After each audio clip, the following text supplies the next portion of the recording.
Muy buenos días, queridos hermanos. Es un gusto muy grande poder estar juntos alabando a Dios. Amén. Aleluya. Muy bien, vamos a abrir nuestras Biblias en esta mañana en el libro de Mateo, capítulo 17. Vamos a dar lectura desde el verso 1 al verso 8. Y el tema de esta mañana, solo Cristo. Solo Cristo. ¿Y por qué solo Cristo?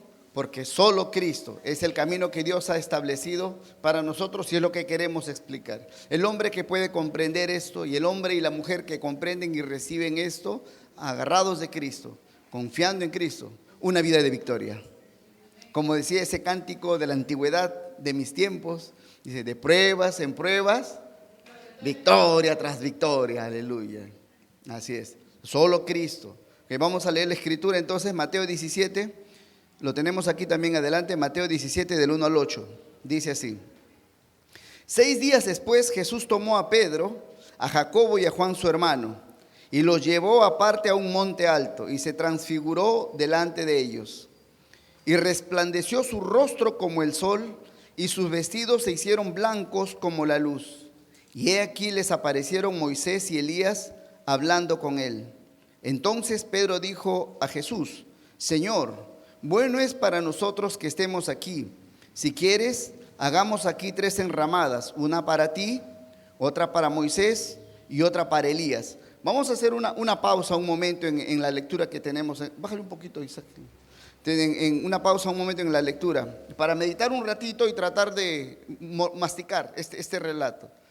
Jesús, en el capítulo 16 de Mateo, Jesús se había presentado a los discípulos y les preguntó: ¿qué dice la gente acerca de mí? No sé si recuerdan ese relato, eso fue en Cesarea de Filipos. Y entonces los discípulos dijeron, bueno, uno dice que eres Juan el Bautista, otro que eres Elías, otro que eres Jeremías o un profeta. Ok, dijo Jesús, ¿y ustedes quién dicen que soy yo? Pero que Jesús estaba buscando que alguien le levante la autoestima. Que Jesús quería que, por favor, no sé quién soy, alguien me puede decir quién soy. No estaba haciendo una consulta psicológica, no era la terapia que estaba haciendo. Pero era importante para los que siguen a Jesús que ellos sepan quién es Jesús. Nació en Belén, pero eso no es Jesús. Era carpintero, eso no es Jesús. ¿Qué significa Jesús? ¿Quién es y por qué vino? Y Pedro responde: tú eres el Cristo, el Hijo del Dios viviente.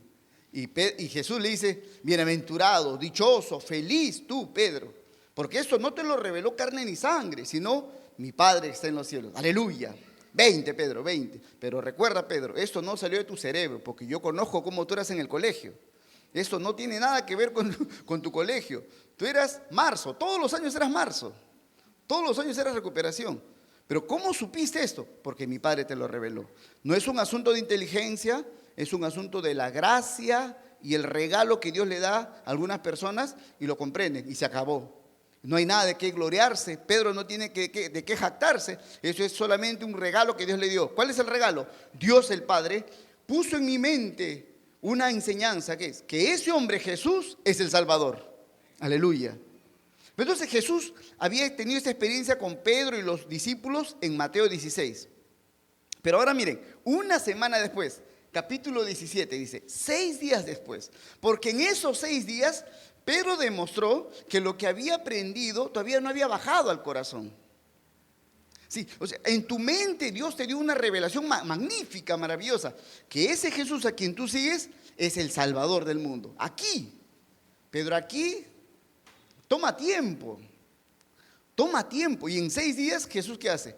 Lo lleva, como hemos leído, lo toma a Pedro, a Juan y a su hermano Jacobo, a los 3. No toma a todos, solo a los 3. Por alguna razón, y los lleva a los 3 y los lleva a un monte. ¿Para qué? ¿Para jugar póker? ¿Para qué? ¿Para jugar Nintendo? ¿Para qué los lleva al monte? Dice el relato, ¿para qué? En el verso 2 dice, y se transfiguró. Quiso mostrarles a ellos quién es Él. Esa gloria de Jesús que estaba en Él, pero que estaba oculta por causa de su ropa de carpintero o sus manos callosas, las manos de un carpintero, quizás algunos cuantos cortecitos por ahí, las manos de un carpintero, el físico de un caminante. O sea, todo eso que era la naturaleza de Jesús, su cuerpo, ocultaba la gloria que había en él, que era el unigénito Hijo de Dios. Y Pedro no lo podía ver. En su mente sabía, yo sé que eres el Salvador, pero cuando te veo, eres un buen hombre, eres un buen amigo, buen pata, confiable. Pero eso no es Jesús. Y entonces Jesús, ¡pa!, se transfigura y se muestra la gloria que había en él. Y dice, se transfiguró delante de ellos, verso 2, y resplandeció su rostro como el sol. Espectacular. Ya no era la cara de un carpintero, parecía el sol. Una gloria espectacular, algo maravillosísimo, algo que ni siquiera puedes llegar a ver mucho tiempo. Miras y te agachas. Era la gloria de Dios en ese hombre, Jesús de Nazaret, el Hijo de Dios. Y se resplandece sobre ellos y dice, y sus vestidos se hicieron blancos como la luz. ¿Qué ropa usaba Jesús? Si se compró su túnica en gamarra, no se sabe. Pero su túnica pasó de ser una buena túnica, bonita túnica, de calidad, o si combinaban los colores, pasó. Ahora era una ropa blanquísima que reflejaba la gloria de Dios. Era otra cosa, pero algo más sucedió. Esto fue adrede y Dios lo planificó así. En el verso 3 dice, y entonces aparecieron dos personajes principales en la Biblia. En la Biblia han habido varios, no solo ellos dos, Moisés y Elías. Por ejemplo, uno de los más importantes en el pueblo de Dios, en la historia del pueblo de Israel, Abraham. Es el padre de la fe, nuestro padre Abraham. Ahí Pablo dice, ¿no? Nuestro padre Abraham. O sea, Abraham es uno de los hombres de esos a quien Dios usó y de quien tenemos mucho que aprender. David, caramba, ¿quién? El rey David, ¿no es cierto? El gran rey David. O Sara. O Ruth, bueno, aunque Ruth no era propiamente hebrea, era moabita, pero llegó a convertirse al pueblo judío. Pero Esther sí. Y otros hombres y mujeres que eran de renombre. Pero en este momento, el Señor Jesús va a hacer aparecer junto a él estos dos personajes, Moisés y Elías. Moisés es el hombre que representa la ley de Dios. Es el dador de la ley de Dios. Entonces, cualquier consulta que los judíos hacían acerca cómo se hacen las cosas el día sábado, cómo debemos de actuar, cómo hago mis negocios, cómo me caso, cómo estudio, cómo hago las diferentes cosas de la vida, ¿dónde lo consulto? En la ley que Moisés nos dejó. En la ley, ahí estaban los preceptos, los estatutos, las indicaciones acerca de cómo debes de vivir, cómo debes de casarte, cómo debes criar a tus hijos, cómo distribuir tu dinero, administrar tus cosas. Ahí estaba entonces Moisés era el legislador. Moisés representa al legislador, el que te dice cómo debes de vivir. Y la gente vivía entonces en base a la ley. Trataba de vivir en base a la ley, pero siempre fracasaba. Y Elías es el hombre que no representa la ley. Elías fue un profeta en el pueblo de Israel, en el norte, en el tiempo del rey perverso llamado Acab. Pero Elías representa las señales sobrenaturales. Aunque Moisés hizo muchos milagros, pero Elías es el que representa toda la parte sobrenatural del actuar de Dios. Él es el que dijo, no va a llover, y no llovió en 3 años. Después dijo, y va a llover, y llovió. Después él oró y descendió fuego del cielo. O sea, Elías es el hombre que representa las señales, los milagros, la parte mística de la religión. Entonces Jesús pone al lado a Moisés y a Elías. Y con esos dos titanes, con esos dos gigantes del pueblo de Dios, está Jesús frente a Pedro, Juan y Jacobo. Y miren, en ese momento Pedro entra en shock. Y lo que dice en el versículo 4, entonces Pedro dijo a Jesús, bueno es para nosotros que estemos aquí. Dice, qué bien, mira, te ha venido a visitar Moisés y Elías. Estaba loco Pedro. No sabía lo que hablaba. En otro relato dice que hablaba, pero no sabía lo que decía. Pedro no entendió esto y se rayó. Dice, qué bueno que estemos aquí y vamos a hacer 3 carpitas. Dice, 3 enramadas. ¿Una para quién? Dice, una para ti primero, Señor, para ti, porque tú eres lo máximo, pero también para quién. ¿Qué más dice? ¿Para quién? Para Moisés y para Elías. O sea que en la mente de Pedro y de los otros 2 discípulos, en la mente de Pedro y ellos, es que, Señor, mira, tú eres lo máximo, pero con Moisés y Elías la hacemos. Con Moisés a tu lado y con Elías, mira, no hay Herodes que nos detenga, ni Pilato, no hay el emperador de Roma. Nosotros vamos a ganar, ya lo hicimos. Ustedes 3 son lo máximo. Pero Jesús hace esto adrede, hermanos. Moisés y Elías solo son hombres, seres humanos como tú y como yo, caídos, que nacieron en pecado igual que tú y yo, nacieron corruptos igual que tú y yo, eran mentirosos igual que tú y yo, hicieron palomeadas como tú y yo. Por ejemplo, Moisés fue un asesino. ¿Recuerdan que mató a alguien? Sí, dijo, voy a liberar a mi pueblo. Y se encontró con el egipcio y pum, lo mató.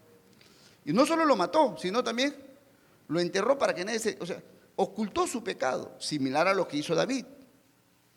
Elías se presentó al pueblo de Israel como un grande delante de Dios, un hombre poderosísimo, y desafió al pueblo de Israel y mandó matar a 450 profetas de Baal, un hombre pero poderoso, poderoso.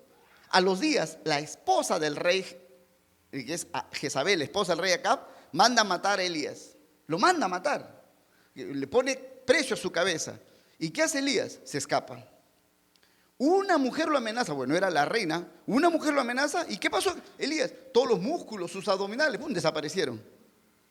Mantequilla, se fue corriendo al desierto a buscar a Dios al monte. Y llega al monte de Dios y Dios le dice, ¿qué haces, Elías? Estoy escapando porque me quieren matar. Dios después le va a decir, Elías, por donde viniste, regrésate. Me quiero morir, no puedes morirte, tienes cosas que hacer. Después de eso te mueres, pero no te puedes morir ahorita. Quería morirse, o sea, un hombre poderoso quería morirse. ¿Dónde está el poder? Demostró, se comprobó. ¿Qué es Elías? ¿Dios? No.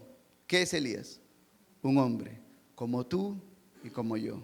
Y por eso el profeta Santiago, cuando escribe su carta, su epístola en el Nuevo Testamento, Santiago dice que Elías era un hombre como tú y como yo, dice, sujeto a pasiones, como las nuestras. O sea, si él hubiera estado en ese tiempo, a él le hubiera gustado ir al cine. Si él hubiera estado en ese tiempo, le hubiera gustado ir a la playa. Si él hubiera estado en ese tiempo, hubiera tenido su Nintendo. Si él hubiera estado en ese tiempo, hubiera hecho las cosas que tú y yo hacemos. Fin de mes, él hubiera estado así desmayándose, como la mayoría de nosotros. Era como nosotros, solo más barrón, nada más. Pero Dios los usó. Pero no, ellos no eran gente importante. Dios es el importante. Pero ellos perdieron de vista a Dios, que es espiritual, que es espíritu, y se quedaron con Moisés, estamos con Moisés, o estamos con Elías. Entonces Jesús los va a traer a los dos tipos, a los dos, y los pone a su lado, y Jesús resplandece. Ellos dos no, solo Jesús. Luego dice, en el versículo 5, seguimos leyendo, dice, y mientras él aún hablaba, o sea, mientras Pedro estaba hablando, una nube de luz los cubrió, y he aquí una voz desde la nube. ¿De quién es esa voz? De Dios, dice, una voz desde la nube que decía, este es mi hijo amado. No dice, estos son mis hijos, dice, este es mi. ¿A quién se refiere? A Jesús, dice, este es mi hijo amado en quien tengo complacencia. ¿Ves? ¿Me complazco en Moisés? No. Moisés en una vez me dio cólera. En otra ocasión, en el desierto, le dije, mira, ahí está la roca, háblale y dar agua. ¿Y qué hizo Moisés? Agarró su vara y ¡pau!, golpeó la roca. Y dijo, mira, por esto no entras a la tierra prometida. Es decir, Dios no dice, Moisés, ¿cuánto me complazco en ti? No me complazco en ti, Moisés. Y en Elías, tampoco. En ti y en mí, nosotros le hemos dado tantas cóleras a Dios. Tantas cóleras le hemos dado a Dios. El único que pudo complacer al 100% y por la eternidad al Padre fue su Hijo Jesucristo. Él es el único que agradó al Padre totalmente. Y eso es lo que dice el Padre delante de Moisés y Elías. Dice, en quien tengo complacencia. ¿Qué más dice? A Él oigan. Escúchenle a Él. A Él oíd. Solo Él. Pero Moisés nos hablaba, ya no. Moisés habló, Dios habló a través de Moisés hasta que venga mi hijo. Pero Elías habló hasta que venga mi hijo. Ya vino mi hijo, por eso ya no es necesario ni Moisés, no es necesario Elías. No es necesario ningún sacerdote más. ¿Por qué? Porque ya está con nosotros el sacerdote eterno. Ya no es necesario un profeta más, porque está con nosotros el profeta eterno, el perfecto y verdadero profeta. Amén, hermanos. Dice, a Él escuchen, a Él. Y ahí está Moisés.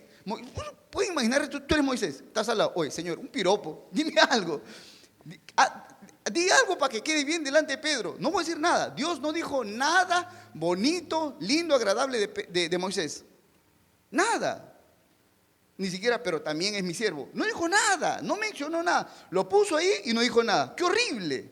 Porque no importa cuán importante tú llegues a ser en el pueblo de Dios, cuán maravillosa llegue a ser tu vida, porque Dios obra en ti, tu vida cambia, tú prosperas en tu vida espiritual, en tu forma de actuar. No importa cuán bien se vea tu vida, cuando te pones al lado de Jesús, desapareces. Tú puedes decir, de verdad que mi vida ha cambiado, gloria a Dios. Estoy mejor, gloria a Dios. Mi conducta está mejorando, gloria a Dios. Mas cuando te pones delante de Jesús, no eres nada. No eres nada. Porque si algo se logró de bien en tu vida, se lo debes a Él. No es tuyo, no es tuyo. Entonces Jesús y el Padre no dan ningún piropo a Elías ni a Moisés. Y seguimos leyendo. Dice en el verso 6. Al oír esto, los discípulos se postraron sobre sus rostros y tuvieron gran temor.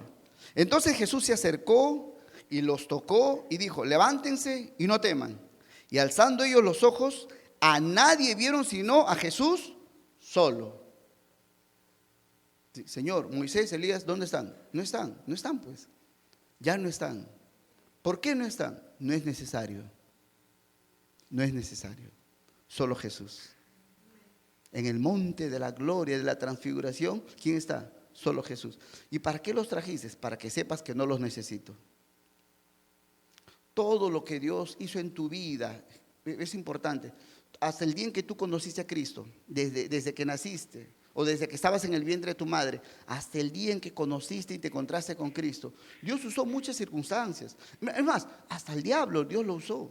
Dios usó a tu vecino, ese fregado, a la vecina, a la chismosa. Dios usó muchas personas.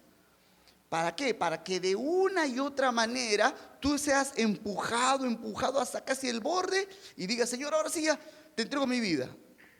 Pero esas personas por sí mismas no tienen valor. Esas circunstancias por sí mismas no tienen valor. Dios los usó para esto, para que te encuentres con Jesús. Para que en tu vida solo quede Jesús. Jesús, porque Él es tu Salvador, porque Él es el que murió por ti. Entonces, en este relato el Señor está queriendo una cosa que tú tienes en la mente, porque si tú preguntas, quizás no todos, pero el 90% quizás de los que viven aquí en la ciudad de Lima, si tú preguntas al azar, hombre, mujer, niño, culto, inculto, lo que sea, preguntas así al azar a 10 personas, probablemente 9 de las personas te van a decir: sí, yo creo en Dios. ¿Crees en Jesús? ¿Quién es? Sí, Jesús es el Hijo de Dios. Yo sé que murió en la cruz. Hace poco celebramos Semana Santa. Te lo van a decir. Pero mira de lunes a sábado su vida y te vas a dar cuenta: no cree en Dios. No cree en Dios, de verdad que no cree en Dios. Lo dice, pero no cree en Dios. Y cuando viene el problema, cuando viene la crisis, cuando viene la deuda, cuando viene el problema en el hogar, tiemblan, se desmayan, botan espuma por la boca. Eso es una manifestación de ¿qué? No cree en Dios. Dice: Jesús es el Salvador. ¿De quién? No es de ellos, es de otros quizás. Es el Salvador, pero a ellos no los ha salvado. ¿Por qué? Porque cuando viene la circunstancia se nota que no son salvos, están muriendo, no son salvos. Entonces Pedro había recibido aquí en su mente una revelación, pero en su corazón no se había apoderado de esa verdad. Entonces Jesús tiene que llevarlos a esta experiencia y decirles: Pedro, solo yo, Pedro, en tu vida solo yo. Solo yo. Y el hombre y la mujer que atesora solo Cristo en su corazón, feliz, bendecido. Ahora nosotros vamos cada vez más comprendiendo esta ligadura, este vínculo que existe en el mundo espiritual y el mundo natural. Nosotros sabemos que el hombre vive sin número de problemas, de todo tipo, de todo color, de todo tamaño. Los niños, sus problemas; adolescentes, problemas; jóvenes, sus problemas; las mujeres, muchos problemas; los hombres, el problema de las mujeres. Todos tienen problemas. El hombre vive envuelto en una vorágine de problemas. ¿Pero por qué es que vive lleno de problemas? Por su condición espiritual. Esa condición espiritual, como explicamos la semana pasada, es como una cárcel de la cual el hombre no puede escapar. No hay forma, no hay forma. El hombre hace 1000 intentos por escapar de la cárcel, pero no sabe en qué consiste la cárcel, por eso no llega a escapar. Y entonces se hace un túnel, cava hondo, después de 2 años de ese túnel sale contento, feliz, está libre de su celda, pero está dentro de la cárcel, entró a otro pabellón, nada más. No es libre de verdad. Ahora, es libre de una circunstancia, pasa a otra, sigue siendo preso, pero como es diferente su celda, piensa que es libre. Es como aquel peruano que dice: aquí en Perú no pasa nada, me voy al extranjero. Se va al extranjero y dice: soy libre. Mentira. Porque el pecado lo persigue allá en Europa, en Estados Unidos, donde vive, en Nueva Zelanda, en Groenlandia, en el Tíbet, donde viva, el pecado lo persigue y lo aplasta. Y sufre, porque no salió de la cárcel, está en una celda diferente. Igual es para con los, ¿no? Hablando de matrimonio, aquel hombre, fracasé, tuve un fracaso. Bueno, ¿qué haces ahora? Busca otra. Pasa a otra cárcel. No escapa de la cárcel. Dice, ahora tengo otra, esa es mi nueva cárcel. Es otra cárcel. Nada más, es lo mismo.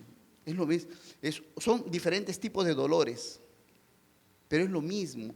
Entonces el ser humano, en tanto está gobernado por el pecado, nunca jamás puede escapar de la cárcel de los problemas. O sea, los problemas vienen y vienen, no hay forma, no puedes despegarte, no puedes. Es como recuerdan esa película, ¿no? Esos cómics, dibujos animados de hace muchos años de un zorrillo francés. ¿Sí se acuerdan? Sí. ¿Cómo se llama?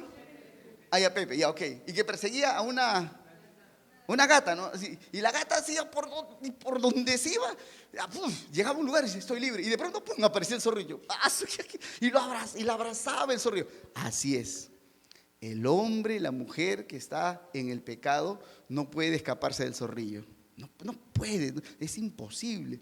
¿Por qué no puede? Porque te falta habilidad. No, hay gente muy hábil que sigue presa en el pecado. ¿Te falta optimismo? No importa el optimismo. De que son gente positiva, no importa cuán positivo seas. Dios te puso allí, de esa cárcel nadie puede salir porque Dios te puso, Dios cuida, nadie puede franquear eso, nadie puede salir de ahí, es un asunto de Dios. Tú y yo nacimos en esa condición, y esa condición, esa cárcel, hermanos, esa cárcel que viene por causa del pecado, se manifiesta en nuestra vida. 3 puntos importantes. Nosotros hemos separado de Dios, esclavo del pecado, esclavo del diablo. ¿Pero qué es eso? Miren, hermanos, cuando una persona está gobernada por el pecado, nació pecador, nace con el pecado en el corazón, lleva una vida infeliz. No hay nada, absolutamente nada que pueda dar satisfacción plena al corazón del ser humano. No hay nada. Y el hombre se cansa, el hombre y la mujer se cansa, hace 1000 cosas por tener tiempos de alegría, de gozo prolongado. No se puede. Siempre la insatisfacción vuelve, regresa. Dices, fracasé, pero ahora sí, voy a hacer esto y con eso seré feliz. Te esfuerzas, trabajas, lo logras. Después de unos días dices, tampoco soy feliz. La infelicidad vuelve. ¿Por qué vuelve? Porque el pecado está todavía ahí. El hombre no puede dejar la infelicidad lo consume, lo carcome, lo mata. Si el hombre no se halla, me siento vacío, es horrible. La vida a partir del pecado es una vida dura, horrorosa, pero el diablo engaña tratando de decir, haz esto y serás feliz, compra esto y serás feliz, viaja aquí y serás feliz, únete a esta persona y serás feliz. Por causa del pecado, hermanos, surgen muchas heridas en el ser humano, porque el hombre se aferra a algo, la mujer se aferra a algo, los hombres nos aferramos a algo, y eso en que nos aferramos, que nos refugiamos, no nos puede dar la felicidad, y ahí vienen las heridas. Por ejemplo, cuando Adán y Eva estaban en el huerto, estaban felices los dos. Adán no tenía un chuzo, no tenía un chinchón, marca Eva, no, nada. Adán estaba bien, el tipo estaba completo. Eva estaba feliz, radiante, con su rulero, estaba feliz, los dos felices. Pero ¿por qué estaban felices Adán y Eva en el huerto, antes del pecado? ¿Por qué? Porque no había pecado, no estaban separados de Dios. La felicidad de Adán no era Eva. Eva era una añadidura de Dios, que Dios le dio a Adán. Adán estaba completo en Dios, su corazoncito rebosaba de Dios. Eva también estaba feliz, no por Adán, que es un cuerazo, no es por eso. Dios, su Padre, su Creador, y le dio un hombre que le acompañe. Pero Adán no era el amor de su vida, Dios era el amor de su vida. Felices, pero cuando pecaron, ¿qué pasó? Pecan, ahí vinieron los pleitos, ahí viene el conflicto. Y cuando Dios viene y pasa sentencia, no pasa revista, ¿qué pasó? Entonces, ¿qué dice Adán? Señor, la mujer que, miren, ahí está Eva, y así Eva está 1 kilómetro, escucha.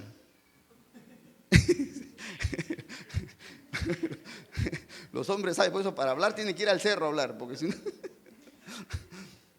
La mujer escucha, así, bajo tierra, en el agua, delfín, escucha. ahí está Eva. ¿A qué distancia? No sé, pero ahí está Eva. Y Dios le dice a Adán, ¿qué pasa? Comiste del fruto. Y Adán dice, la mujer que me... Esas palabras son un arpón para la mujer. Quiero que piense un momento en Eva. Adán está hablando, Eva está al costado. Y Adán comienza a hablar y Eva, este sinvergüenza. De verdad, chuzo, 15 puntos aquí, horrible, sin anestesia. Y él sigue hablando, la mujer que me diste por compañera. Mira, Señor, yo estaba bien contigo, ¿por qué trajiste esto a mí? Es horrible. Así, miren, así como el hombre, si el hombre ganara plata por no hacer lo que tiene que hacer, sería millonario, ¿sí o no? Mujeres, sí, se al toque, no, amén, dicen las mujeres. Si el hombre por no hacer lo que tiene que hacer gana plata, millonario. De la misma manera, la mujer si por imaginarse gana plata, millonaria. Porque la mujer de lo que una cosa dice el hombre, arma una historia, se le pone colores, lección 1, lección 2, episodios. Y cuando tú dices, ya terminaste, mañana continuamos, ¡su macho! Fueran millonarias, si las mujeres escribían cuentos serían multimillonarias. ¿Por qué no hacen eso, hermanas? Multimillonarias. Y al hombre le envuelven con 50,000 preguntas. Pero escuchen, Adán dice algo que es un insulto a Eva. Y Eva queda chuzada, herida, golpeada. Pero ¿quién es la culpa? ¿Quién tuvo la culpa de esa herida? Le preguntas a Eva. Él no. El pecado. No pasó eso antes del pecado. Así como Eva queda herida por las palabras fuertes de Adán, y también Adán queda herido. Adán que yo estaba solo, sin esta mujer yo estaba solo.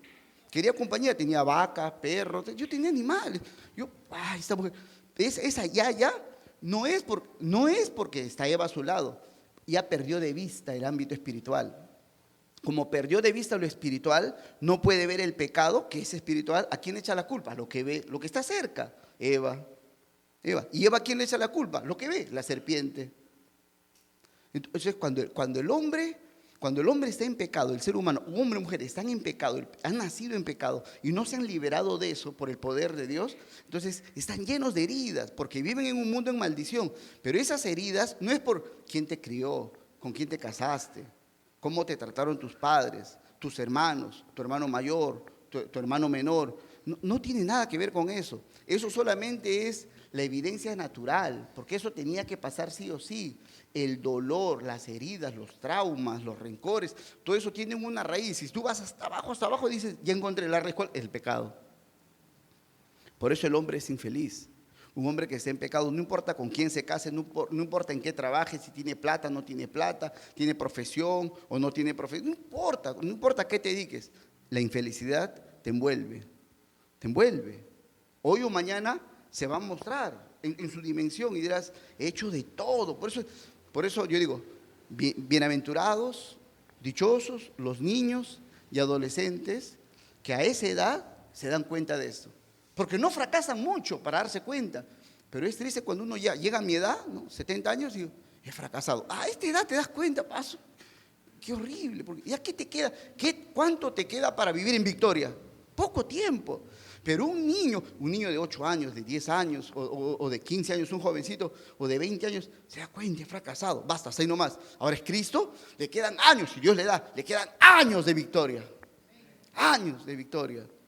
Por eso dichoso el hombre, la mujer, que a tiempo descubre su problema espiritual y dice, por eso soy infeliz. Ya sé, no es mi mamá, ya sé por qué soy infeliz. No es por mi cara, soy feo, no, ya sé, soy infeliz porque he nacido en el pecado. En segundo lugar, tiene que ver con una vida de pecado. ¿Qué significa eso? Que cuando Adán y Eva pecaron, su naturaleza se degeneró, se corrompió, se malogró, no funciona igual. Ya no sirve. En la apariencia, la naturaleza del ser humano puede servir porque Dios en su misericordia al hombre y a la mujer le permite hacer ciertas cosas buenas, pero no porque el hombre es bueno, es porque Dios lo conduce hacia esto. Por ejemplo, Dios pone en la mujer un instinto tan fuerte, para que la mujer en medio del dolor del embarazo y del parto ame a su criatura y lo amamanta. Eso viene de Dios, Hay mujeres que ni aún así, lo bajan. Eso no es de ella, Dios puso ese instinto maternal. Eso es la mujer que dice, ¿cómo es posible? Esta mujer era incapaz de ayudar en la casa. Nunca movió una escoba, ni siquiera sabía hervir el agua. Hervía el agua en la sartén. Un desastre esta mujer. Ahora está embarazada. ¿Cómo sufre por su bebito? Eso es de Dios. Eso es de Dios. No es de ella. Dios pone eso, pero el ser humano, por haber nacido en pecado, su naturaleza se degradó, se corrompió, terrible, se depravó. Y porque el hombre es un depravado y degenerado, hombre y mujer, todo lo que hace lo hace manchado por el pecado, absolutamente todo. No hay nada que el hombre haga que sea bueno, nada, absolutamente. Solo que como todos hacemos lo mismo, ya nos parece bueno. Es lo normal, es el estándar de vida. Por eso el hombre, todas las cosas que hace no le agradan a Dios. No hay nada que tú hagas que a Dios le resulte agradable. Ya hace un rato vimos el ejemplo. Ahí estaba Moisés. Dios se complacía en Moisés. Ni lo miró, ni lo saludó. Toma, le doy la mano. Nada. Porque el hombre pecó contra Dios y se volvió rebelde. Una evidencia de su rebelión es que el hombre no quiere hacer la voluntad de Dios. Pónganse a pensar, hermanos. Pónganse a pensar. ¿No ven qué ridículo es en nuestra cultura cristiana nominal, católico, evangélica, que tiene que haber una fecha especial para recordar a Dios? No es feo eso no muestra qué cosa. Por los católicos en octubre están demorados y se van a la procesión. ¿Qué? ¿Por qué no puede ser septiembre y mayo y todos los meses? ¿Por qué no? Que no se puede. Ese mes se aguanta. Pero claro, después de la procesión algunos se van a tomar, ¿saben, no? Después, pero los evangélicos también. O sea, tiene que ser alguna fecha especial para recordar Semana Santa, Navidad, o cuando hay bautismo en la iglesia, recién se consagran, le quitan el polvo a su aureola, se ponen su aureola. Pero eso muestra qué tan malogrado estaba nuestro corazón. Que alguien nos tiene que forzar, alguien te tiene que obligar todavía para que tú digas, ya está bien, Señor, voy a pensar en ti. Uy, pero es tu creador. Es el que te da de comer, el que sustenta tu vida, el que te permite vivir hasta el día de hoy. ¿Todavía necesitas que te presionen para que ames a Dios? Porque si no, no lo amas. Eso es una señal, hermano. Tú y yo saben de lo que estamos hablando. Yo he sido así. Y aún en este momento todavía Dios tiene que a veces empujarme y con fuerza para que yo decida amarle. Si no, estaríamos por otro lado. Pero esa es una señal del pecado que hay en nosotros, la degeneración, que preferimos cualquier cosa menos Dios. Preferimos la criatura, cualquier cosa, pasar con la familia, ir a la playa, al campo, jugar, hacer deporte, televisión, cine, todas las cosas de esta vida, comer, pero Dios después. Para Dios después. Esa es una evidencia. Algo está mal en el corazón, algo está podrido en el corazón. Eso se llama la corrupción de la naturaleza, el pecado que mora en nosotros. Pero en tercer lugar, el pecado nos encerró en una cárcel y eso tiene que ver con eso. Llevar una vida lejos del propósito de Dios. Es decir, cuando Dios te creó con un plan y con un propósito. Él diseñó, así como tu cuerpo, tus dedos tienen un propósito, y tus ojos un propósito, y tus pies tienen propósito, y cada cosa en tu cuerpo tiene un propósito, tu hígado y tu cabello, todo tiene un propósito, y entonces dices, hay lógica, ¿no? Nadie se le ocurre comer por la nariz. Si te ha entrado agua por la nariz, es horrible. Dice, pero entró, sí, pero por ahí no se debe entrar, es por la boca, se toma. Cada cosa tiene una función, tiene un propósito. Si no lo usas de acuerdo al propósito, funciona mal, se sufre. Dios te creó con un propósito, pero el ser humano, por causa de ser pecador, no quiere vivir conforme al propósito de Dios, ni tampoco entiende cuál es el propósito de Dios. Y vive en su propio camino, en su propio propósito. Dice, a mí me gustaría, y decide hacer lo que le gustaría. Si Dios estableció para mí que yo sea médico, y Dios me creó, y en el plan que Dios tenía en la creación de mi persona, Dios dijo, José Arellano va a nacer, en el tiempo que ha planeado, va a nacer. Cuando nazca, crecerá, no mucho, pero ya va a crecer. Pero cuando sea mayor, va a ser médico, ya está, va a ser médico. Eso está escrito en el plan de Dios. Y Dios piensa, va a haber tantos enfermos que yo voy a atender. Pero a mí Mi sueño, ser arquitecto. Me gustaría, porque me gusta dibujar, yo quiero ser arquitecto. O sea, ser arquitecto no está mal, pero para mí está mal. ¿Por qué? Porque no es lo que Dios planeó para mí. No tiene nada que ver con el propósito por el cual Dios me creó. Entonces, si yo voy en mi propio camino y digo, pero Señor, ser arquitecto no está mal, ¿por qué está mal eso? Pero si yo no entiendo a Dios y no me importa a Dios, ni siquiera le pregunto, Señor, ¿realmente quieres tú que yo sea arquitecto? No me importa. Yo sueño con ser arquitecto, yo quiero tener plata, hacer mis diseños y construir y todo lo demás. Es mi sueño, pero no tiene nada que ver con el plan de Dios. Y por eso es una vida de sufrimiento. ¿Por qué? Porque si yo hago mi propio camino, Dios no me avala, no me respalda. Si me caigo, Dios me deja caído ahí, no me levanta. Porque si me levanta, ¿qué hago yo? Sigo en mi propio camino. Te caes, te caíste, yo no te levanto. La única cosa que yo voy a hacer es sacarte de ese camino, pero no te voy a mantener ese camino. Entonces, un hombre, una mujer que está en pecado, vive lejos del propósito de Dios. Y esto abarca muchos aspectos de la vida. Una tiene que ver lo que he mencionado, la vocación. ¿A qué te dedicas? ¿Cuál es tu dedicación a la vida? Bueno, yo hago eso. ¿Por qué? Mi abuelita me dijo. ¿Por qué? Porque hice el Denín Marín o la Yanquempo o la Fumanchú y me salió esto. No, tenías que haber preguntado a Dios, Señor, ¿quieres que me dedique a tal cosa? ¿Esa es tu voluntad? ¿Para eso me creaste? ¿Dónde voy a vivir? ¿Con quién me asocio para poner un negocio? Algo que es un poco más delicado. ¿Con quién te casas? Señor, quiero casarme con tal chica. ¿Por qué? Porque vive cerca. Y la que vive lejos, para ella no tengo pasaje. Más barato acá no. ¿Por qué? Tú tienes que tener una respuesta. ¿Por qué ella? ¿Por qué ella? Porque me gusta, la quiero. Cuando ella se ríe, me desmayo. Ah, ya. Vea, cuando te casas también te vas a desmayar. Y hombres y mujeres, después que se casan, dicen, fracasé, Señor. ¿Qué hiciste conmigo? Yo no hice nada. Yo en ese negocio no me metí. Tú seguiste tu propio camino lejos del propósito que yo tenía para ti. Sufre. Señor, cambio de pareja, cambio de casa. Es igual, porque sigues buscando tu propio capricho. Yo no te voy a bendecir. Señor, háblame. No te hablo nada. Ya te hablé. Aquí está la palabra. Solo Cristo. Ya te hablé. No te voy a hablar más.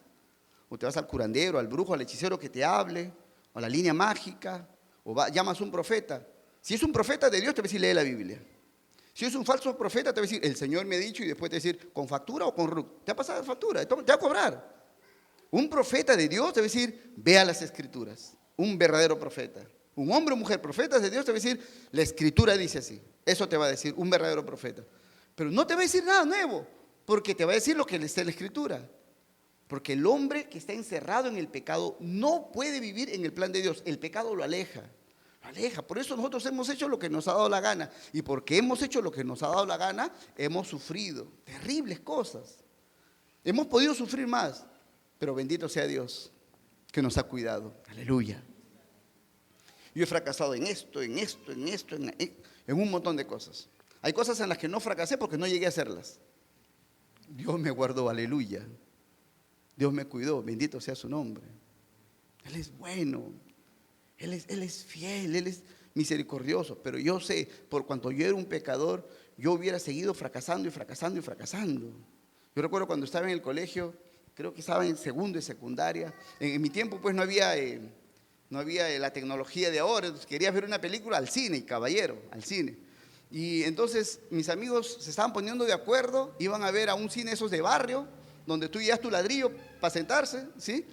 Esos cines barateros, pero donde habían películas bravas, ¿no es cierto? Yo era chiquillo, segundo de secundaria con mis amigos, y mis padres, vamos a tal película que hemos visto en la cartelera, porque la cartelera estaba fuera de los cines, ya vamos a ver el barrio tal.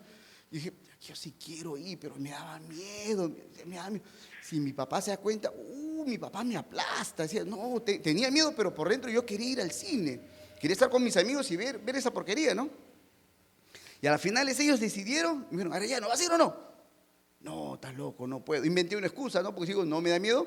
Ya se imaginan lo que dirían de mí, ¿no es cierto? No puedo. Ya, vete. No fui.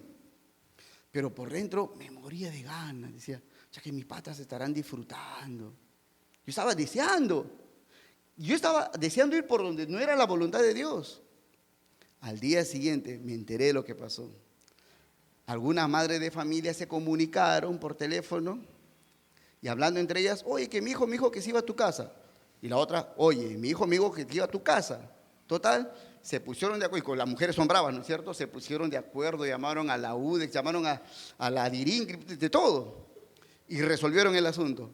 Los chiquillos se habían ido a ver una película porno a un cine de barrio. Yo no sabía nada de eso. Al día siguiente yo me enteré, el director del colegio llamó al profesor, llamó a los alumnos, llamaron uno por uno, los masacraron.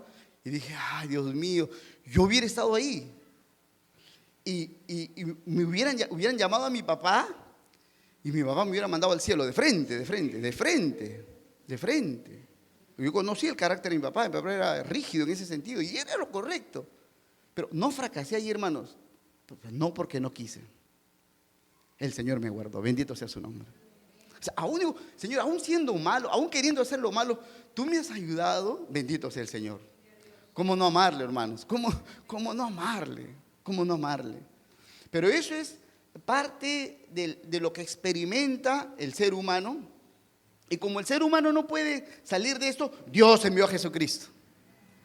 Dios envió a Jesucristo y Dios estableció que sea Cristo y solo Cristo quien podía resolver el problema en nuestra vida. Entonces, si nosotros, hermanos, hemos recibido a Cristo, ya hemos pasado, hay una dimensión nueva. Tu vida espiritual es nueva. Antes vivías así, de manera infeliz, rodeado por el pecado, lejos del plan de Dios y el propósito de Dios. Pero ahora que estás en Cristo, comienza en ti a aflorar algo nuevo, una vida feliz. Porque Dios comienza a llenar tu corazón. Dios comienza a darte una paz que tú antes no tenías. Te preguntas, ¿por qué me pasa? Te digo, Dios está en ti. Dices, me siento bien. ¿Por qué te sientes bien? Dios está en ti. Porque ha perdonado tus pecados Jesucristo. Comienzas a vivir en santidad. O sea, ¿eres perfecto, perfecta? No, algún día lo serás. Porque la Biblia dice que Jesucristo, con una sola ofrenda, la ofrenda de su muerte, su sacrificio en la cruz, nos hizo perfectos para siempre. Un día eso que está en ti se verá. Ahora no se ve. La gloria que hay de Dios en nosotros está envuelta en este cascarón. Unos cascarones son más feos que otros, pero ese cascarón todavía tiende al mal. Pero según vamos andando, este cascarón se va deshaciendo, y llegará el día en que se verá la gloria de Dios en ti. Y se verá la perfecta santidad que Jesús te regaló en la cruz del Calvario. Pero no hay nada que tú y yo podamos hacer para caminar en santidad. Es algo que Jesucristo nos lo ha regalado. Es un regalo de Dios. Tú simplemente lo experimentas. Y el que lo cree, se aferra a eso. Mi vida está mejorando. ¿Cómo así? Él lo hizo. ¿Qué hiciste tú? Yo nada. Él lo hizo. ¿Y hay algo más que tengas que hacer? Sí, mirar a Cristo. Es todo lo que tenemos que hacer. Porque Cristo es el que nos ha logrado una vida de santidad. Y en tercer lugar, si tenemos a Cristo ahora, vivimos y llevamos una vida para el propósito de Dios. Ahora que tienes a Cristo, el Espíritu Santo que mora en ti, produce una inclinación. Él te inclina. Ahora en tu corazón hay esto. Señor, ¿qué hago? Señor, ¿qué quieres que yo estudie? Señor, ¿con quién me caso? Señor, enséñame cómo crío a mis hijos. Señor, ¿cómo gasto mi dinero? Ya, ¿ves? Algo comienza a cambiar en ti.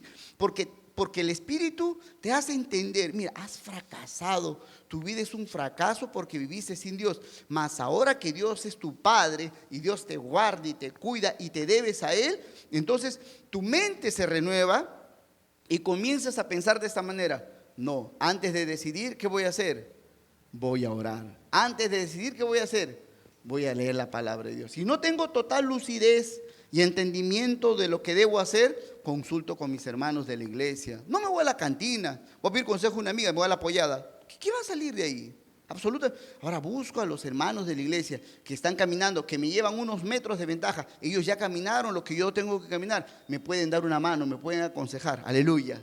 Pero ¿cómo sucedió eso? Porque Cristo vive en mí. Y comienzo a caminar cada vez más, quizás lentamente, quizás también me caigo al inicio, pero el Señor me levanta ahora porque estoy en el camino correcto. Me levanta y me dice, vamos, sigue adelante. No es que tú puedes, no, tú no puedes. Como Pablo dijo, todo lo puedo en Cristo que me fortalece. No soy yo, es Él que está en nosotros. Entonces, esto es lo que se comienza a experimentar en nuestra vida, hermanos. Si hacemos un resumen de lo que sería el caminar del hombre lejos de Dios. Así, sí, yo creo en Dios, pero algo más. Okay. Aquí tenemos una persona que frente a las cosas que suceden en su casa, su dinero, o le falta dinero, o le sobra y no sabe cómo gastar, su salud, su trabajo, en cada ámbito de la vida, cada aspecto de la vida, surgen dificultades, surgen conflictos, momentos difíciles, ¿es verdad? En cada ámbito, en algunos más que otros. Tú dices, bueno, el problema económico, yo estoy acostumbrado a tomar té con pan, no me interesa el resto, pero quiero estar sano. Para algunos la enfermedad los está consumiendo, a otros la economía los está consumiendo, a otros su pareja ya se los consumió, ya los mató, ya están orando por resurrección. Diferentes aspectos, unos más que otros. Algunas mujeres, más mujeres que hombres, sus hijos. Cuando los hijos están portándose mal, están en rebelión, en rebeldía, se matan entre ellos, ¿el papá qué hace? En un acto solemne, prende el televisor. Eso es el papá. Ve noticias, para saturarse, para quitarse el estrés. Pero ¿qué hace la mamá? La mamá llora, se deprime, toma emoliente. Porque la mamá sufre más, la mujer sufre más por el conflicto de los hijos. Y algunas mujeres ya sienten que han perdido el sentido de su vida por cómo ven a sus hijos. Y no hablo de cuando mi hijo tiene 12 años o 15 años y son chibolos. No, hay mujeres ya de edad avanzada, pero ven a sus hijos que se están casando de manera inapropiada. Sus hijos están criando mal a los nietos y esa forma inapropiada de criarlos destruye la vida de los ancianos. Y sufren por sus hijos. Mi hijo está criando mal a mis nietos. Yo no te crié así. ¿Por qué tú los crías así? Yo te di de comer garbanzo, frejol, sopa de morón. ¿Tú qué le das? Esto fue hechicito. ¿Qué es eso, Dios mío? Y mujeres sufren. Al hombre le importa un rábano. Pero la mujer sufre por esto. Y eso les consume. Cuando una persona está así, está craneando, de pronto, ¡ting!, se le prende el foquito. ¿Les ha pasado eso? Estás pensando, mientras se te queme el ajo y el aderezo, ¡pah! Mientras estás en el micro manejando, ¡pah! Ya sé. De tu mente, ¿no? ¡Pah! Surge una idea. O de repente recuerdas lo que escuchaste en tu trabajo, o donde estudias, o con tus amigos, recuerdas de algo y lo relacionas y dices, ya sé, con esto salgo adelante. Bueno, esa es la segunda escena. Ejecutas tu gran idea. Termina así. Fracaso. Hermanos, esto va y viene. Fracasa, lloras, te secas el rostro y dices, pero voy a comenzar de nuevo. Otra vez. Piensas, ¡ting!, una idea más, termina, fracaso. Es una historia de fracaso tras fracaso. Porque, ¿qué ven ahí ustedes en esas tres escenas? ¿Qué es el común denominador de esas tres escenas? ¿Qué es lo común? Lo que siempre hay en esas tres escenas. Él, tú, ¿está Cristo allí? ¿Está Dios allí? No, esa es mi historia y esa es tu historia. ¿Qué hago? Ya sé lo que voy a hacer. Después fracasé. Eso eres tú. Ese eres tú. Tu vida cambia cuando Cristo entra en tu vida. Tu historia cambia cuando Cristo llega a tu vida. Cuando Cristo llega a tu vida eres otro. Dios se encarga de tu vida. Pablo lo dijo de muchas maneras. Ese versículo glorioso de Gálatas 2:20. Ya no vivo yo, más vive Cristo en mí. Por eso mi vida es diferente. Pablo, te azotan, te escupen, te calumnian. En la misma iglesia donde tú has pastoreado te han botado, te han calumniado. La gente no te va a visitar a la cárcel. Mira, eres un despojo humano. ¿Por qué eres feliz? Pablo, ¿por qué en la cárcel más horrible donde hay cucarachas y pericotes? ¿Por qué, Pablo? Explícame, ¿por qué eres un hombre feliz? No vivo yo, Cristo vive en mí.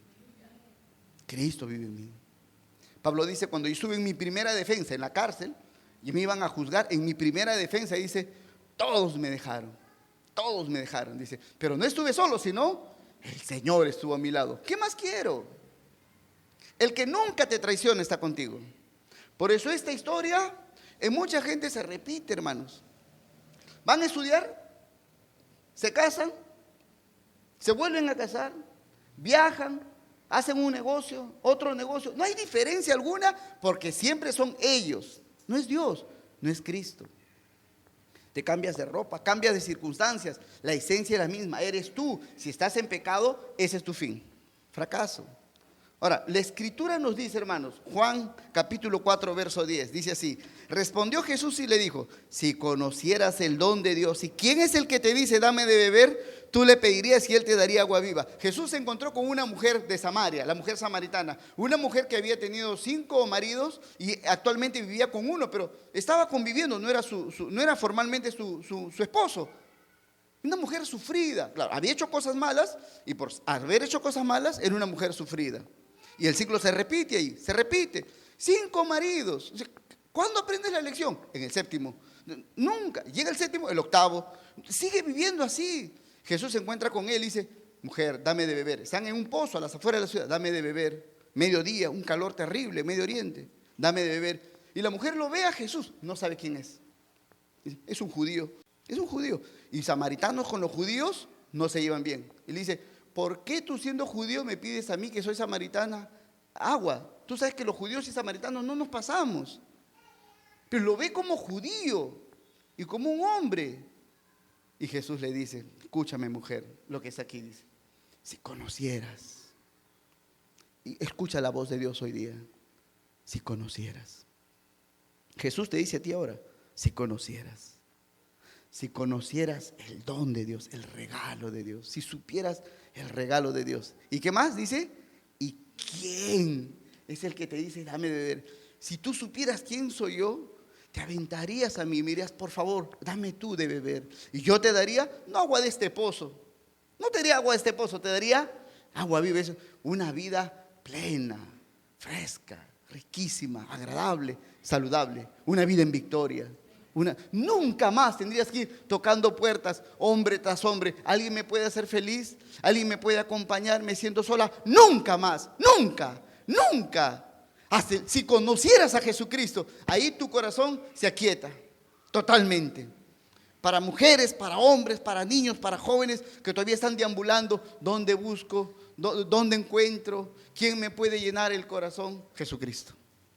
Jesucristo. Y por eso Jesús dice también en Juan 10:10, dice de esta manera, el ladrón no viene sino para hurtar y matar y destruir. Eso es lo que hace el diablo, poniéndote ideas inteligentes en la cabeza. Te roba, te mata y te destruye. Pero dice Jesús, yo he venido para que tengan vida y para que la tengan en abundancia. Solo Él. Él ha venido. Dios no envió a Pedro para darnos vida abundante. Pedro fue solo un apóstol.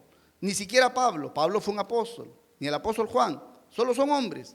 Envió a Jesucristo. El Padre envió a su Hijo. Tampoco envió a María. María es una mujer. Hizo su tarea como le hizo Pablo, como le hizo Moisés, como le hizo Elías. Ni el Papa, ni un sacerdote, ni un pastor. Dios envió a su Hijo Jesucristo. Y si Él viene a tu vida, tienes vida y vida abundante. Él, solo Él. La dependencia más gloriosa del hombre tiene que ser con su Dios, con su Creador. El hombre que se conecta con Dios, Señor, de ahora en adelante vivo por ti, vivo para ti, es un hombre feliz. No importa lo que le sucede en su entorno, no importa. No importa que la gente más allegada lo traicione, lo abandone o lo menosprecie. El corazón de un hombre o una mujer que está ligada a Jesucristo es un corazón feliz, rebosante.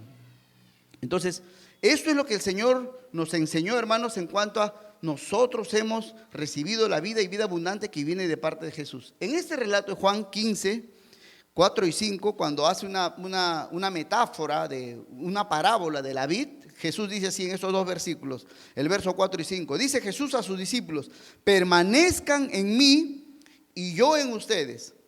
Como el pámpano, o sea las ramas, no pueden llevar fruto por sí mismo si no permanecen en la vid, así tampoco ustedes si no permanecen en mí. Es decir, una rama no puede dar fruto si está sacada o quitada, cortada del tronco, de la vid. No puede, dice, así tampoco ustedes si no permanecen en mí. Si no permanecen en mí, no pueden llevar fruto. Y lo recalca, versículo 5 dice, yo soy la vid, dice Jesús, yo soy la vid. Ustedes, los pámpanos, las ramas, el que permanece en mí y yo en él, este lleva mucho fruto, porque separados de mí, nada pueden hacer, nada. Ni siquiera, si te separas de mí, algo harás, nada harás. Todo lo que hagas es fracaso. Esto es lo que el Señor nos enseña. Esa es nuestra conclusión, hermanos. Esa es la conclusión, solo Cristo, solo Jesucristo. Cuando yo no tenía a Cristo, yo iba en dirección opuesta a donde está Dios. Yo iba en una dirección opuesta. Yo estaba haciendo mi propio camino, mi capricho, mi gusto, lo que alguien me dijo, lo que me enseñaron en algún lugar. Mis compañeros me dijeron, eso hago. Mis padres me dijeron, eso hago. Lo que aprendí en la escuela, en la universidad, eso hago. Lo que aprendí en el barrio, eso hago. Mi propio capricho. Y en mi propio capricho y en mi propio camino, en mi propia decisión, ¿en qué termino? Siempre, siempre, siempre fracaso. Siempre. Siempre, siempre. El Señor lo dice en el libro de Proverbios. Dice, hay camino que al hombre le parece derecho, pero su fin es muerte. Fracaso, fracaso. Y Dios nunca va a cambiar aquí. Dios no interviene. Dios ya lo estableció. Tú entras ahí, fracasas. Dios mío, ayúdame. No te ayuda, te hace fracasar. Más y más. Dios nunca aquí te ayuda. Dios te deja allí. Porque Dios no puede contradecirse. Dios no es como los padres de este tiempo. Nosotros decimos, te portas mal, te castigo. Se porta mal, no le castigas. Eso hacemos nosotros. Los padres de la antigüedad no era así. Te portas mal, te castigo. Te portabas mal, te crucificaban. Así era. Nosotros cambiamos. Rápidamente, nos convence, cambiamos. Dios no es así. Dice, si tú haces tu camino, destrucción. No cambia, Dios no puede cambiar. Dios no es sensible a eso. Dios, mis hijos están sufriendo, los voy a ayudar. No, no los ayuda. No los ayuda y los deja sufrir para que la única manera en la que su vida cambie es que retroceda y vaya a Cristo. Una vez que el hombre y la mujer conocen a Jesucristo y siguen el camino de Dios, hermanos, siempre, siempre, siempre, siempre, el resultado final es frutos, frutos, mucho fruto. ¿Qué significa fruto? Haces algo, te va bien. Haces algo, hay fruto. Haces algo, una tarea, sale bien. Dices, gloria a Dios. Es una bendición hacer algo y ver frutos, hermanos. Haces algo, gloria a Dios. O sea, me está saliendo. Sale, resulta, porque Dios está contigo, Dios te avala. Eres imperfecto, te equivocas. Somos a veces orejones, nos equivocamos, nos desanimamos, a veces lloramos, nos confundimos. Pero si estás en el camino de Dios, Dios te ayuda, te conduce, te gobierna, te da su respaldo, Dios te avala y hay fruto, fruto. ¿Qué es el camino de Dios entonces para nosotros, hermanos? Solo Cristo. Ya le entregué mi vida a Cristo. Ok, Jesús dijo, permanece en mí. Permanece en mí, solo Él, confiando en el Señor. Yo quiero que mi vida mejore, depende de Cristo. Quiero que mi familia mejore, depende de Cristo. ¿Qué hago yo? Depender de Cristo. Seguir lo que Cristo me enseña en las Escrituras. Hacer lo que Él me dice. Eso es vivir, permanecer en Cristo. El resultado, frutos, fruto, fruto, fruto, fruto. Aleluya. Eso es lo que diríamos, hermanos, en la versión de Mateo 6:33. Busca primero el reino de Dios y su justicia y todas estas cosas serán añadidas. Gloria a Dios. Ya una vez que está Cristo en nuestro corazón y confiamos en Cristo, lo que pasa en mi entorno no es lo que cautiva mi atención. Lo que pasa en mi entorno no es lo que cautiva mi atención. Mi atención está cautivada por Cristo. Estoy caminando con Cristo, Él está conmigo, vivo con Él, sí, suficiente. ¿Por qué? Porque Él arregla las cosas de mi vida. Él arregla las dificultades, Él comienza a restaurar el hogar, Él comienza a restaurar todas las áreas de nuestra vida para que en nuestra vida se vea la gloria de Dios. Y Dios ayuda a sus hijos, los ayuda, los avala cuando están caminando en el camino de Dios para que haya fruto, fruto para la gloria de Dios. Hermanos, solo Cristo y nada más que Cristo. No vivo yo, mas Cristo vive en mí. Separados de Dios, de Jesús, nada podemos hacer. Y como dijo Pablo en Filipenses 4:13, todo lo puedo en Cristo que me fortalece, ahora y por la eternidad. Amén, hermanos. Rindan su vida a Jesucristo. Si no tienes a Cristo en tu corazón, hoy día dile, Señor, te entrego mi vida. Perdona mis pecados. Reconozco, he vivido como un necio, como una necia. Perdóname, me arrepiento.